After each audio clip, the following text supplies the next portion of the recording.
23 కీర్తన 23 ఒకసారి చూసినప్పుడు, యెహోవా నా కాపరి, నాకు లేమి కలుగదు. పచ్చిక గల చోట్లను ఆయన నన్ను పరుండజేయుచున్నాడు.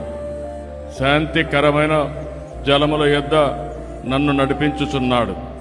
నా ప్రాణమునకు ఆయన సేద తీర్చున్నాడు. తన నామమును బట్టి నీతి మార్గంలో నన్ను నడిపించున్నాడు. గాఢాంధకారపు లోయలో నేను సంచరించినను ఏ అపాయమునకు భయపడను. నీవు నాకు తోడయ్యుందువు. నీ గడ్డు కర్రయు నీ దండమును నన్ను అనుచరించను. నా శత్రువుల ఎదుట నీవు నాకు భోజనము పెద్ద సిద్ధపరచువు. నూనెతో నా తల అంటియున్నావు. నా గిన్నె నిండి పొర్లుచున్నది. నేను బ్రతుకు దినములన్నీయు కృపాక్షేమలే నా వెంట వచ్చును. చిరకాలం యెహోవా మందిరములో నేను నివాసము చేసేదను.